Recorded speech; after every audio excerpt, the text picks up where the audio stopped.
पाएंगे, और जो सबसे बड़ा बेनिफिट होने वाला है, हम कैंसर मुक्त भारत बना पाएंगे। मैं थोड़ा सा इसको इंटरवीन करते हुए हल्का सा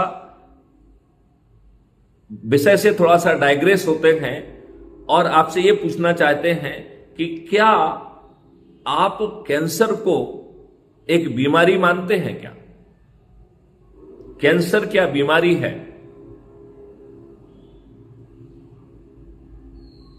राजेश जी, क्या आप कैंसर को बीमारी मानते हैं? ये बीमारी तो खैर नहीं है, लेकिन कहते बीमारी ही है। मैं इस विषय पर थोड़ा सा 2 मिनट का आपको 2 मिनट का एक विशेषण देता हूं, क्योंकि आपकी जो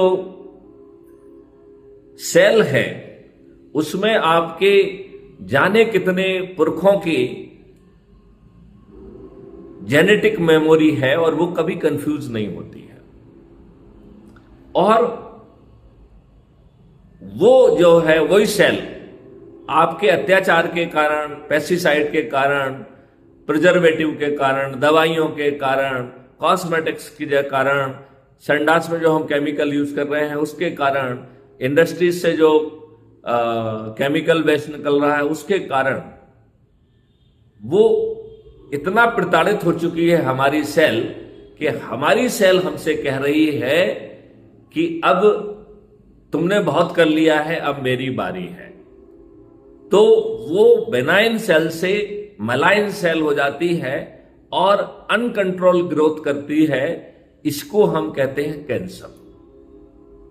तो कैंसर का कारण क्या हुआ?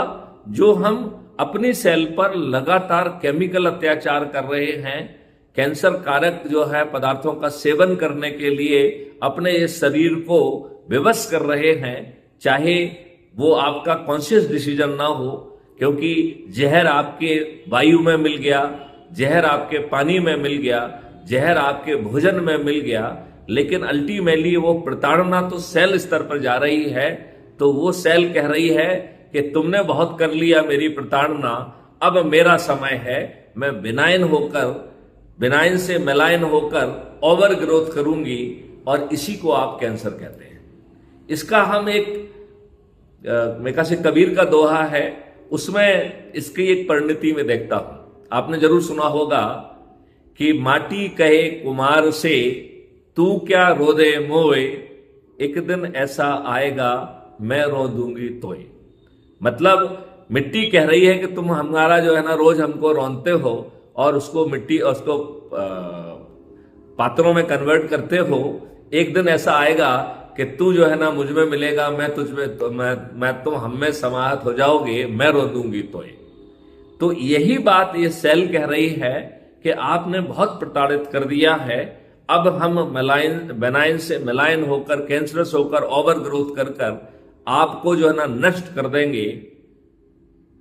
जैसे ही हम कैंसर कारक केमिकल्स को विलुप्त कर देंगे, क्या इस तर्क से आप सहमत हैं कि भारत और विश्व कैंसर मुक्त हो सकता है? मैं चाहूंगा कि आप अपने माइक्रोफोन को ऑन करके इस बारे में अपने विचार दें।